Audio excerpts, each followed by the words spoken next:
Under the relentless Miami sun, where Ocean Drive meets the Atlantic breeze, stands a building that represents both the peak of luxury and the depths of tragedy, the Casa Casuarina, a Mediterranean palace that witnessed the American dream at its most excessive and watched it die on its very doorstep.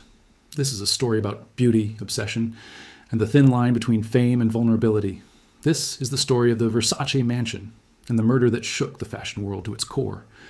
Before it became synonymous with haute couture and violence, before the gold mosaics and marble columns, this plot of land on Miami Beach was just another piece of paradise waiting to be claimed. The year was 1930. America was sliding into the Great Depression, yet some fortunes remained untouched by the economic collapse sweeping the nation.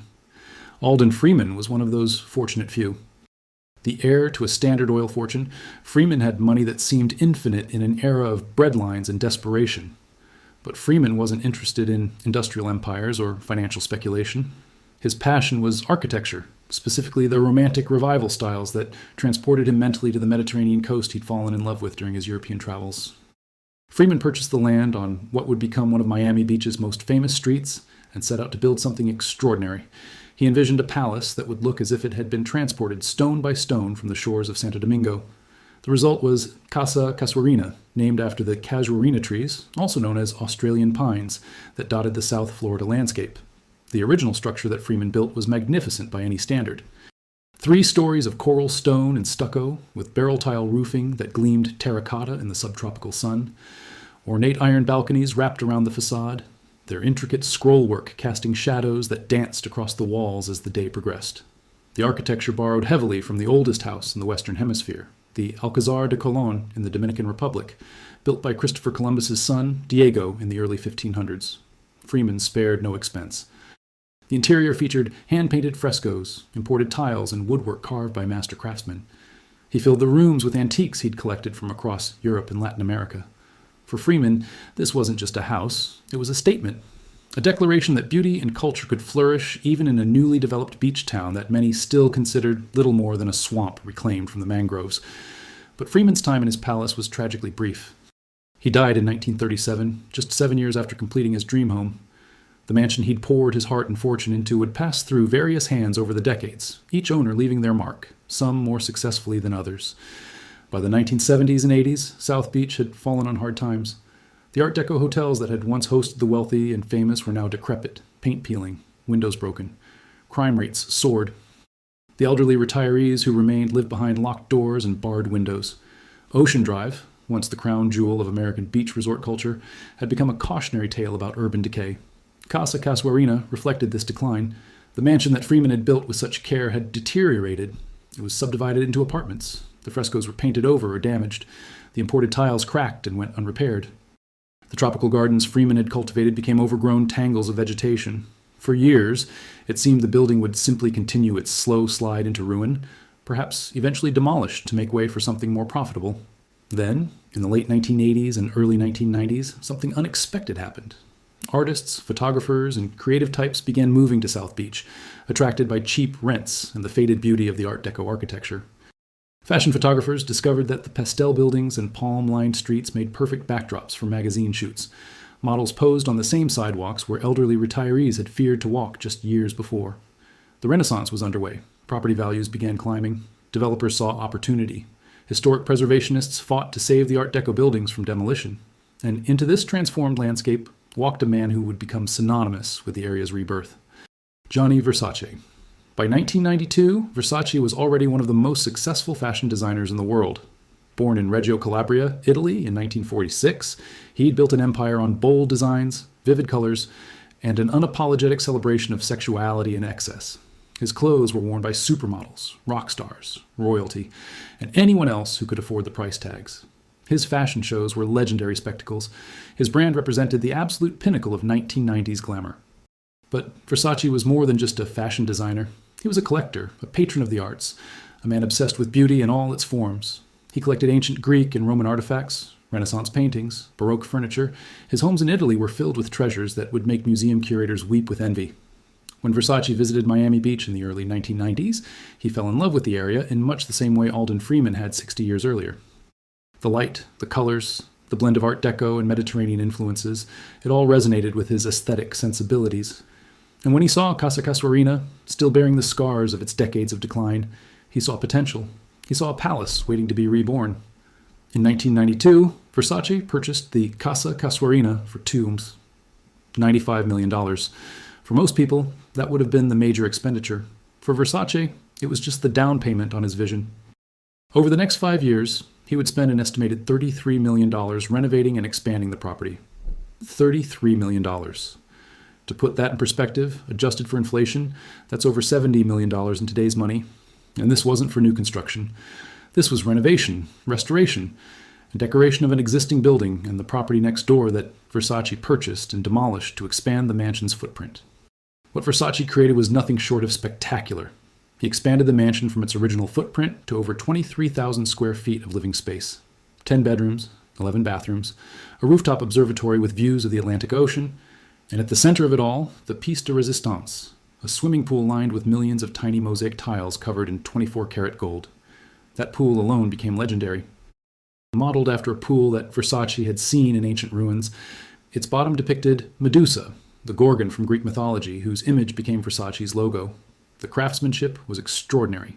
Each tiny tile was handset by artisans Versace imported from Italy. The gold wasn't just for show, it was real 24-karat gold, which meant the pool cost thousands of dollars per month just to maintain and clean properly.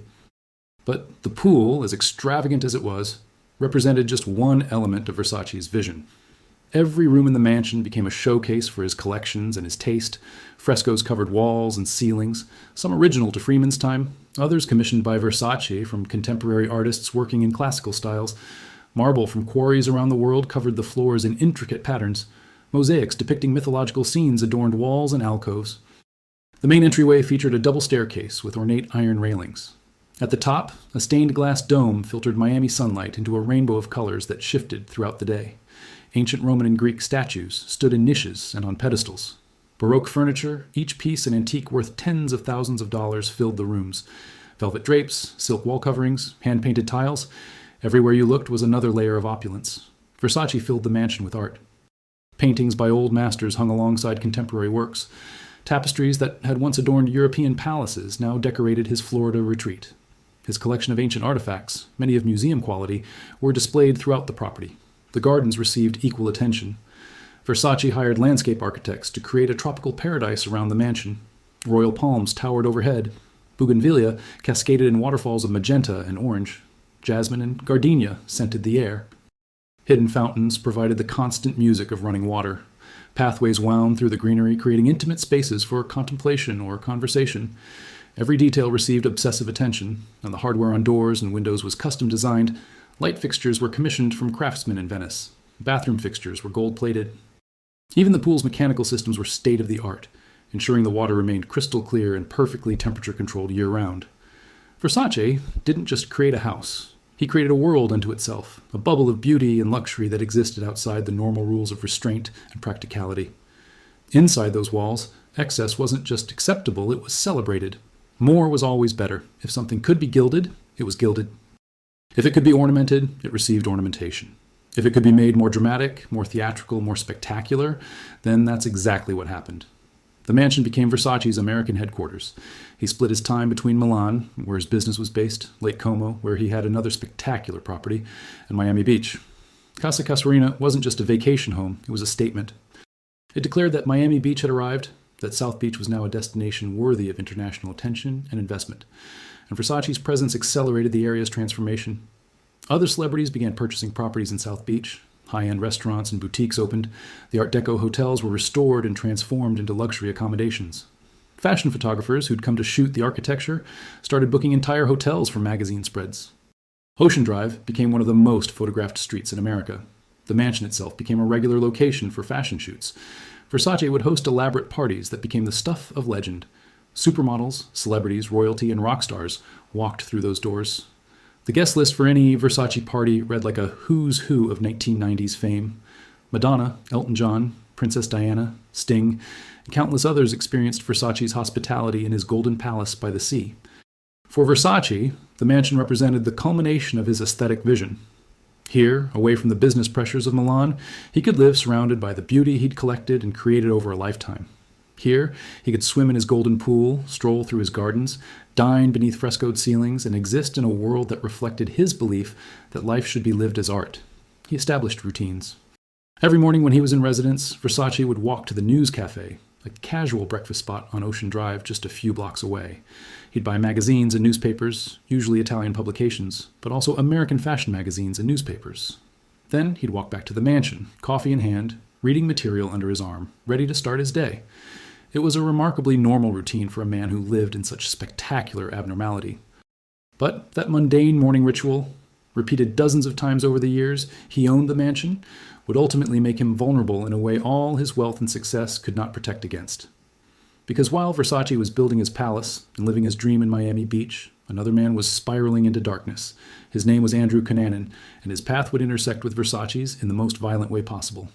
Andrew Cunanan was born in 1969 in National City, California. By all accounts, he was a bright child. He tested with a high IQ. He was good-looking, charming when he wanted to be, and possessed an ability to reinvent himself depending on his audience. He could discuss opera and classical music with knowledgeable enthusiasm. He could name-drop luxury brands and demonstrate familiarity with high society customs. He was a chameleon, constantly performing, constantly selling a version of himself. But beneath the polished surface, Cunanan was troubled. His relationship with his father was complicated and painful. When his father abandoned the family, fleeing to the Philippines to avoid embezzlement charges, something in Cunanan broke. The abandonment wounded him deeply, and that wound never healed. As he grew older, Cunanan became involved in San Diego's gay social scene.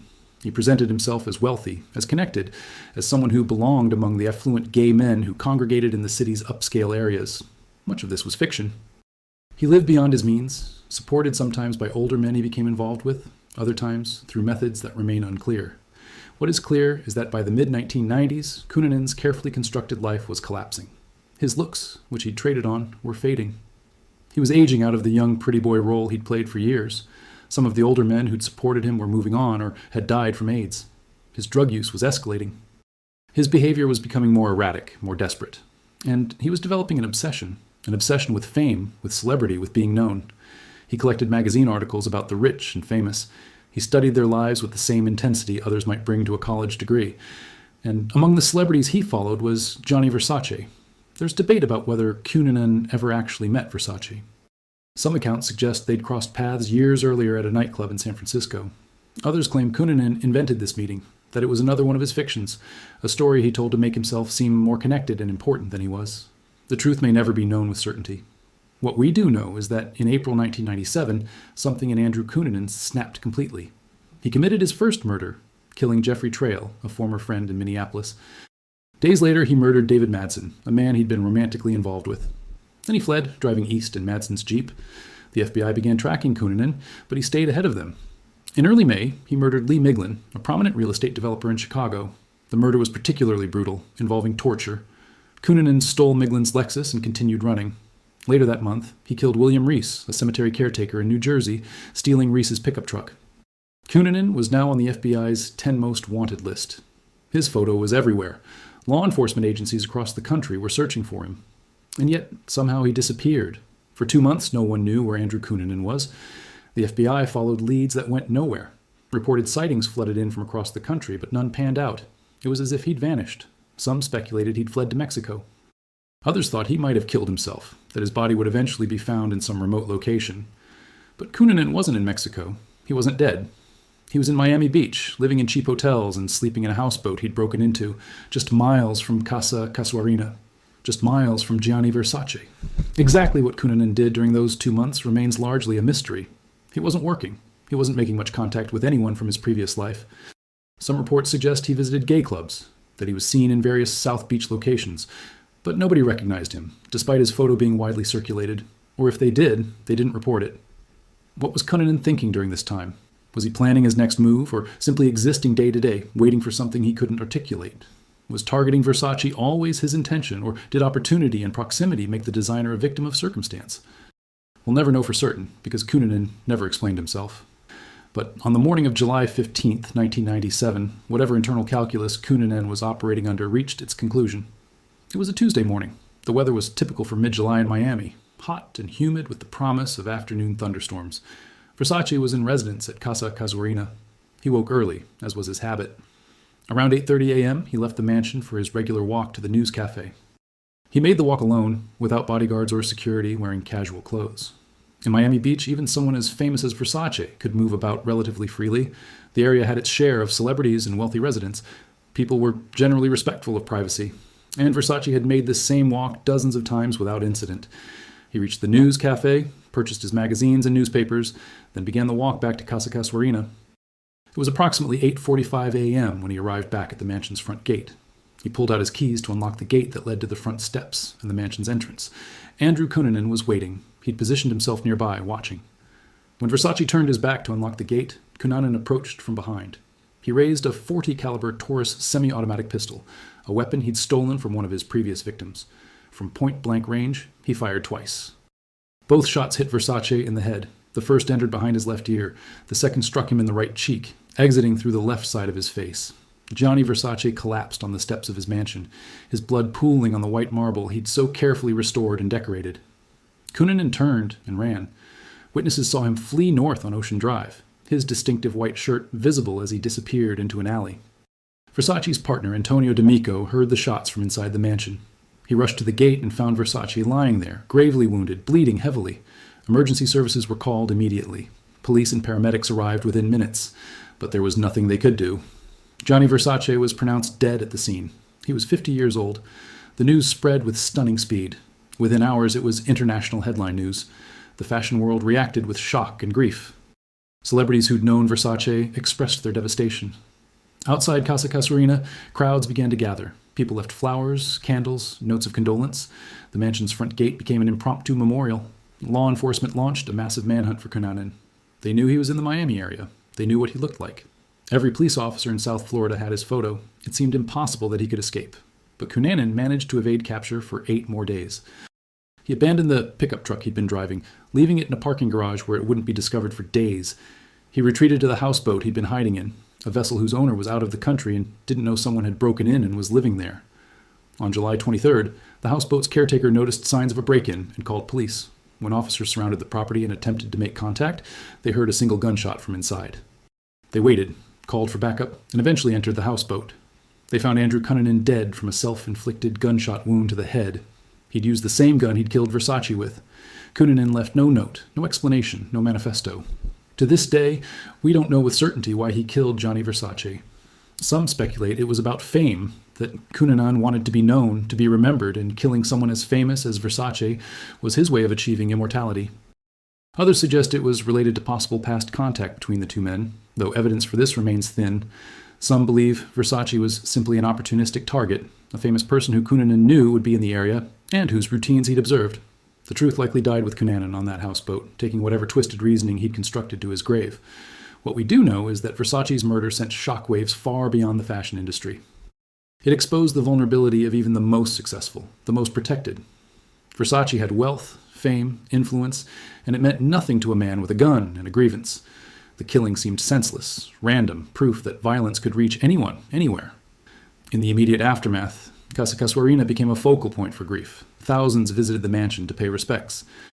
The outpouring was similar to reactions following the deaths of Princess Diana, who would die in a car crash just 6 weeks later, or John Lennon, shot by an obsessed fan 17 years earlier.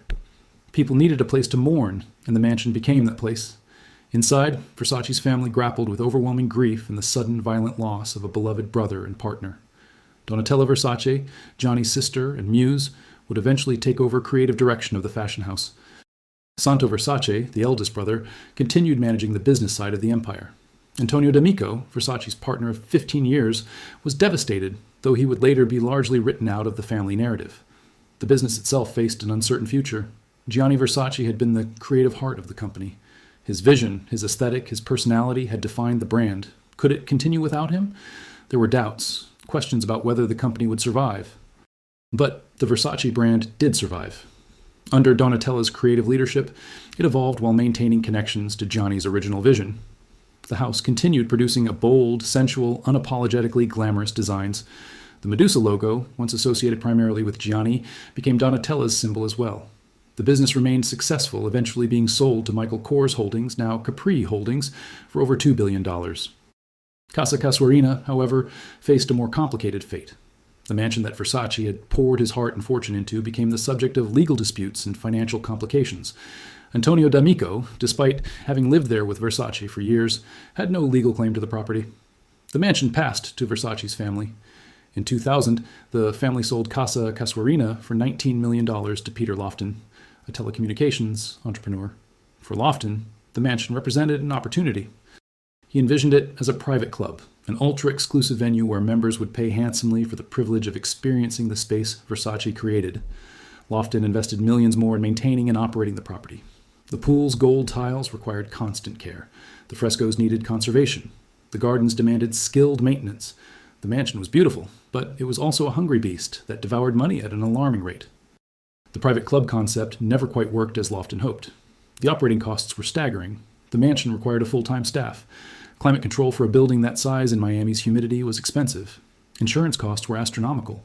And while some wealthy individuals were willing to pay for access, there weren't enough to make the economics work. By 2012, Lofton was forced to auction the property. The auction was held on the mansion's front steps, the same steps where Versace had died 15 years earlier. The opening bid was set at $25 million.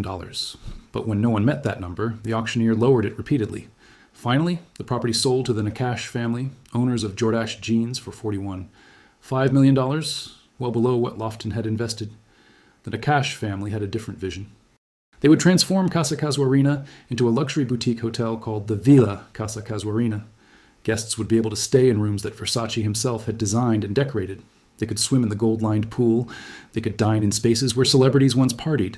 They could sleep in beds where supermodels had slept. It was brilliant business strategy, even as it was somewhat ghoulish in execution. The hotel opened in 2015 and immediately became one of Miami Beach's most exclusive accommodations. Room rates started at around $1,000 per night and went up dramatically from there. The Versace suite, Johnny's personal quarters, could cost thousands per night during peak season. The hotel marketed itself aggressively on its connection to Versace. The branding emphasized the designer's taste, his aesthetic, his legend. Tours were offered for non-guests willing to pay for the privilege of seeing the interior. The restaurant, Johnny's, served Italian cuisine in opulent surroundings. The entire operation was designed to capitalize on the Versace name and story. And tourists came. They came from around the world to see the mansion, to take photos by the pool, to walk the same halls Versace walked. Some were fashion enthusiasts who revered Versace's contributions to design. Others were dark tourism participants, drawn by the violent history. Many simply wanted to experience extreme luxury, if only for a night or an afternoon. The front steps where Versace died became a particularly popular photo opportunity. Visitors posed there, often smiling, sometimes recreating what they imagined were Versace's final moments. It's a stark illustration of how tragedy becomes commodified, how death becomes a tourist attraction when it involves someone famous. The hotel carefully manages this aspect of its history. The emphasis in marketing materials is on luxury, on Versace's design genius, on the Mediterranean palace aesthetic. The murder is acknowledged but not dwelled upon. When pressed, hotel representatives speak of Versace's legacy, his contribution to Miami Beach's revitalization, his eye for beauty. They don't tend to mention that every guest who stays there is sleeping in a house where a man was murdered, where someone died violently just outside the door. They don't emphasize that the gorgeous pool, the gilded surfaces, the carefully curated art, all of it was selected by a man who would be shot down like a dog on his own doorstep. Because that's not a comfortable story. That's not a story that sells luxury hotel stays or elegant dinners. That story is dark and uncomfortable and raises questions about what we're actually celebrating when we celebrate places like Casa Casuarina. Is it appropriate to turn a murder scene into a hotel? Is it respectful to Versace's memory to profit from the very location where he died? These are questions without easy answers. Questions that different people will answer differently based on their values and perspectives. Supporters might argue that the hotel preserves Versace's aesthetic vision, that it allows people to experience the beauty he created, that it's better than demolishing the building or letting it fall into disrepair. They might point out that Versace himself would likely have appreciated people enjoying the spaces he designed with such care.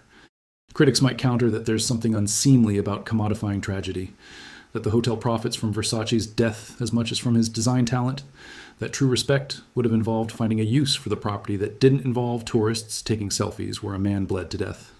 Both perspectives have merit.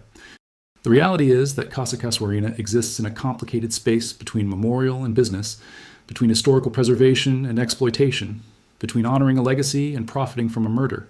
What's undeniable is that the mansion represents a very specific moment in American cultural history. It embodies the excess of the 1990s, when the economy was booming, when conspicuous consumption was celebrated rather than criticized, when more was always better and bigger was always best. Versace's $33 million renovation today would cost over $70 million. The idea of spending that kind of money on a vacation home seems almost absurd now, even among the ultra-wealthy who tend to be more discreet about their spending than their 1990s counterparts. The gilded pool, the gold bathroom fixtures, the constant parade of celebrity guests, it all feels like it belongs to a different era, and perhaps it does. The late 1990s marked a peak of a certain kind of glamour, a pre-internet celebrity culture that felt simultaneously more accessible and more distant than today's version. Versace and his contemporaries were famous in ways that seem almost quaint now. They were photographed by paparazzi, featured in magazines, talked about on Entertainment Tonight, but they weren't followed by thousands of amateur photographers with smartphones. Their every movement wasn't tracked on social media. They could walk to a cafe to buy magazines without being instantly identifiable to everyone around them. Even Gianni Versace, one of the most famous designers in the world, could move through Miami Beach with a freedom that would be impossible for someone of equivalent fame today. That freedom, that ability to maintain some semblance of normal routines, despite extraordinary wealth and success, was what made him vulnerable. In today's hyper-connected world, Cunanan might not have been able to stalk Versace so easily. Security protocols are different now. Awareness of threats is higher. The casual walk to buy newspapers seems reckless in retrospect, though at the time it was simply a man going about his morning routine. The murder changed how celebrities think about security. After Versace's death, many public figures increased their protection. The idea that fame itself made you a target gained wider acceptance. The casual accessibility that had characterized much of celebrity culture in previous decades began to disappear. But security improvements couldn't change what had already happened. They couldn't bring Versace back. They couldn't erase the trauma experienced by those who loved him. They couldn't answer the fundamental questions his murder raised about violence, fame, and vulnerability. 25 years after Versace's death, Casa Casuarina stands as a monument to multiple narratives. It's a testament to one man's aesthetic vision and another man's wealth. It's a symbol of Miami Beach's transformation from declining resort town to international glamour capital. It's a crime scene. It's a luxury hotel. It's a tourist attraction. It's a memorial. The building itself hasn't changed much since Versace's time. The frescoes he commissioned still adorn the walls. The pool still gleams with gold tiles. The gardens still bloom with tropical flowers. Walking through the property, you can see Versace's hand in every detail, his obsession with beauty and craftsmanship evident in every corner. But the context has changed entirely. The mansion that was once a private home, a sanctuary where Versace could live surrounded by beauty, is now a public space where anyone with enough money can purchase access. The intimacy is gone, the personal connection severed. It's been transformed from a home into a stage set, a carefully maintained recreation of itself. The current owners maintain the property impeccably. The gold tiles are cleaned and preserved. The art is conserved. The furniture is carefully maintained. In some ways, the mansion is in better condition now than it was even in Versace's time, when it was actually lived in rather than preserved as a museum-hotel hybrid. But preservation isn't the same as continuation. The mansion isn't evolving the way a home does. It's frozen in a particular moment, a particular aesthetic. Versace himself was constantly collecting, constantly acquiring new pieces, constantly evolving his taste. The mansion under his ownership was a living, changing thing. Now it's a snapshot, a moment captured and held in place. For visitors to the Villa Casa Casuarina, the experience is surreal. You can swim in Versace's pool, but you're swimming alongside other tourists, not celebrities and supermodels. You can sleep in rooms Versace designed, but you're sleeping in a hotel room, not experiencing the intimacy of a private home. You can walk where Versace walked, but you're following a path thousands of others have walked. Your experience mediated by velvet ropes and do not touch signs. The restaurant, Johnny's, serves upscale Italian cuisine in opulent surroundings.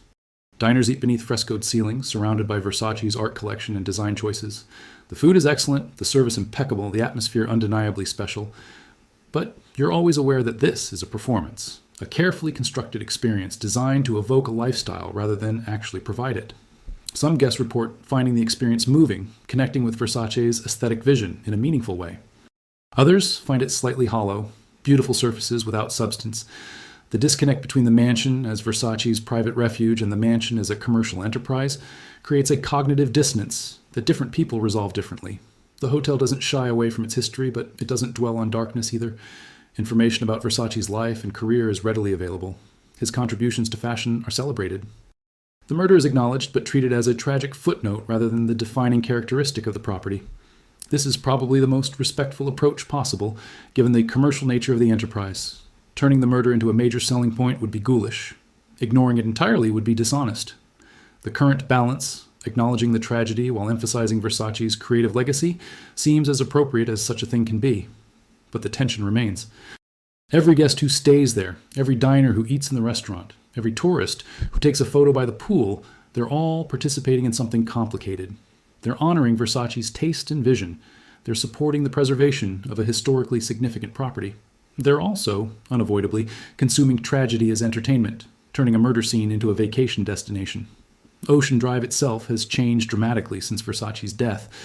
The revitalization he helped accelerate has turned the street into a major tourist destination.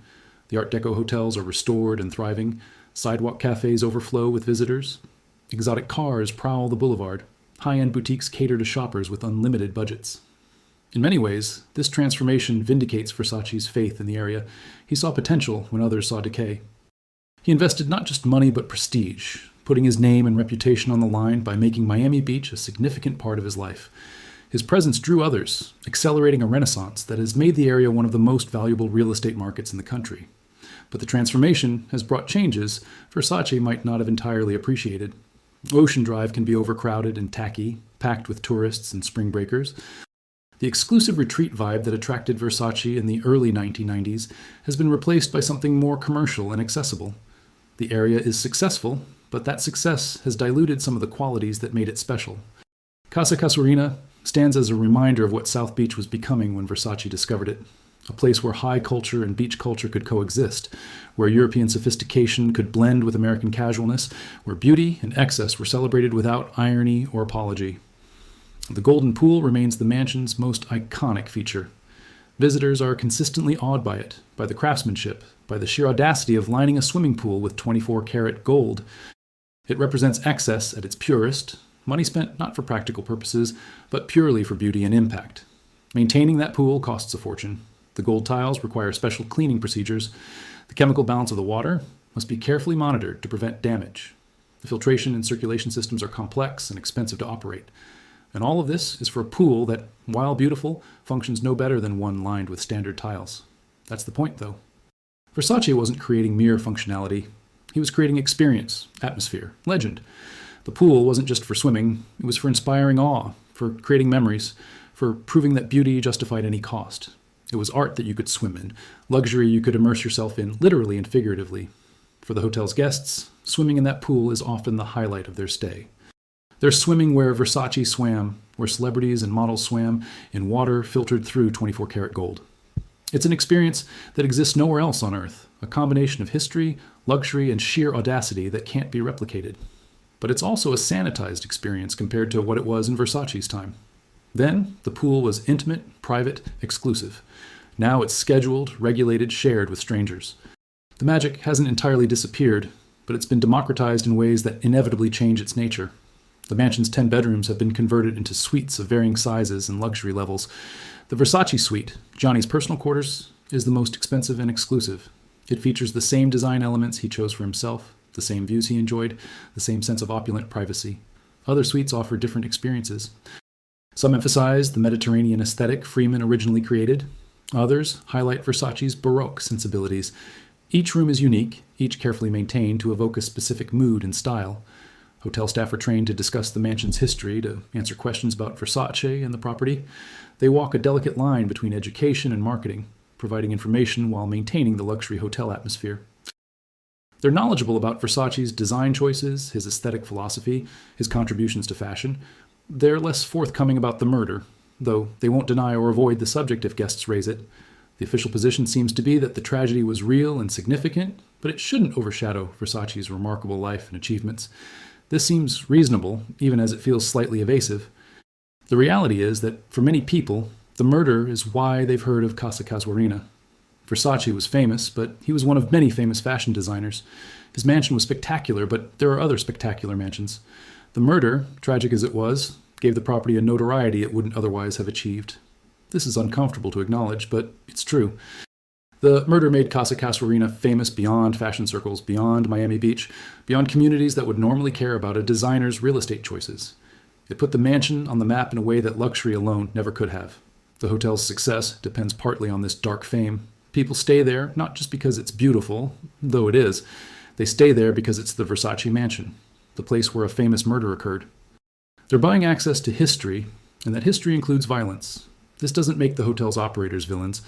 They're managing a complex property with a complicated past, trying to honor a man's legacy while operating a viable business.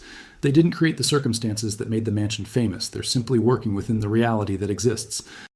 But it does raise questions about how we memorialize tragedy, how we commodify famous deaths, how we balance respect for the dead with the practical realities of property management and business operations. There's no perfect answer. Different cultures and individuals have different comfort levels with these kinds of questions.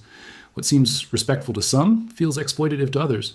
What feels like appropriate preservation to some seems like ghoulish commercialization to others.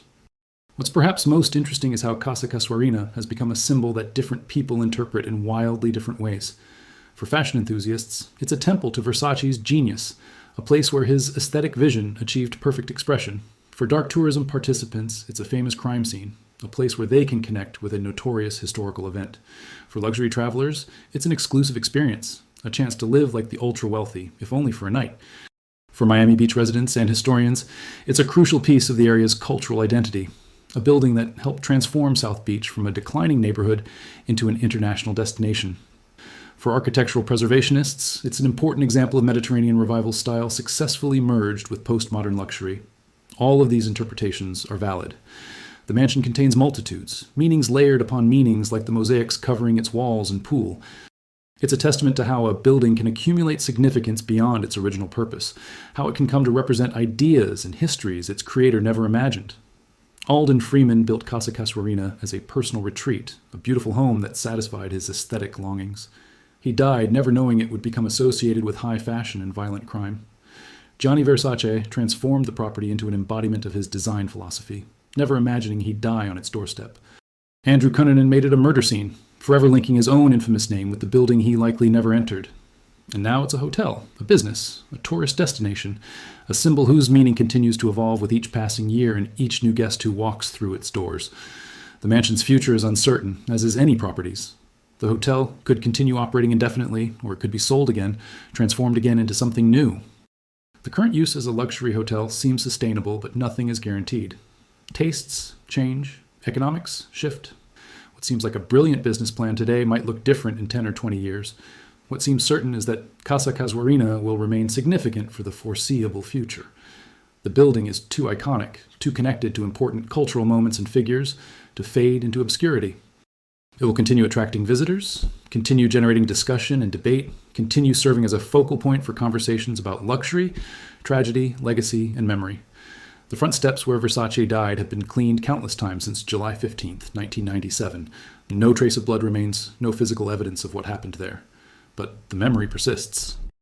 People still pause on those steps, still think about what occurred there, still grapple with the strange juxtaposition of extreme beauty and sudden violence.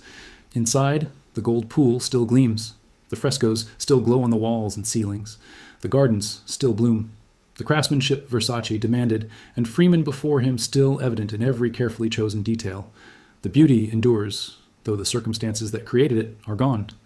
This, perhaps, is the final lesson of Casa Casuarina. Beauty is real and powerful and meaningful. The mansion is genuinely spectacular, a triumph of design and craftsmanship. But beauty doesn't protect you. Luxury doesn't guarantee safety.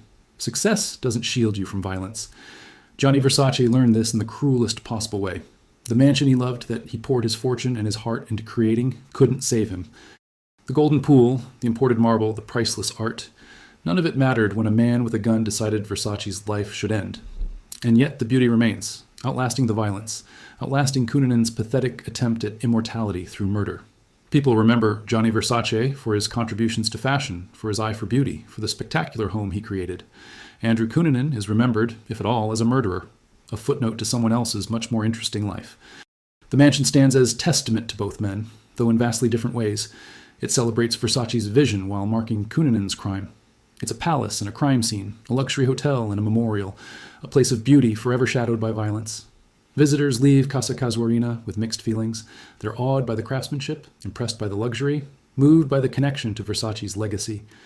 They're also unsettled by the dark history, uncomfortable with the commercialization of tragedy, uncertain about the ethics of turning a murder scene into a vacation destination. These contradictions don't resolve. They can't resolve. They're baked into the very nature of the place, as permanent as the gold tiles in the pool or the marble on the steps where Versace fell. Casa Casuarina is not a simple story. It's not a story with a clear moral or an easy lesson. It's a story about human complexity, about how beauty and violence can exist in the same space, about how we memorialize and commodify and grapple with tragedy. It's a story about a man who built a palace and died on its doorstep, about a murderer who sought fame through violence and achieved only infamy, about a building that has been many things: a private home, a crime scene, a hotel, and will likely be many more things in the years to come. It's a story that continues to unfold, each new visitor writing their own brief chapter in the mansion's ongoing history. Each person who walks through those doors, who swims in that pool, who sleeps in those rooms, becomes part of the story, connected however tangentially to Versace and Cunanan, and all that happened within those walls and on those steps. The mansion endures, the stories accumulate. The gold pool gleams in the Miami sun. Tourists pose for photos. The luxury continues. The tragedy is remembered. And Casa Casuarina remains what it has always been: spectacular, controversial, beautiful, dark, a place where the American dream reached its most excessive expression and where it died in a moment of senseless violence. This is the story of the Versace mansion, a story of beauty and blood, of dreams and nightmares, of excess and tragedy. A story that began with one man's aesthetic vision, was transformed by another's, was marked forever by a third's violence, and continues now as something none of them could have predicted. The mansion keeps its secrets, offers its luxury, displays its beauty, and reminds us that some stories resist simple telling, that some places accumulate meaning until they become symbols of something larger than themselves. Casa Casuarina is such a place.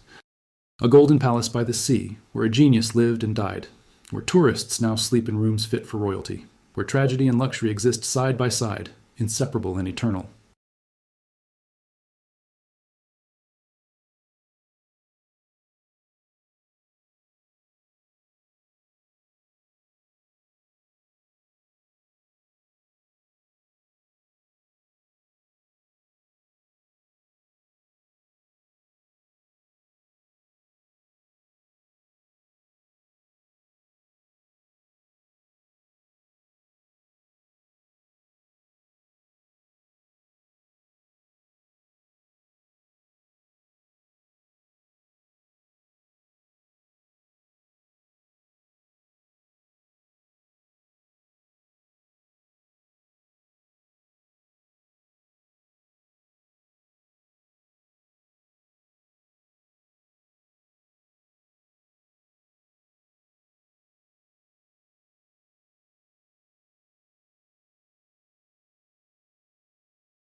A golden palace by the sea, where a genius lived and died, where tourists now sleep in rooms fit for royalty, where tragedy and luxury exist side by side, inseparable and eternal.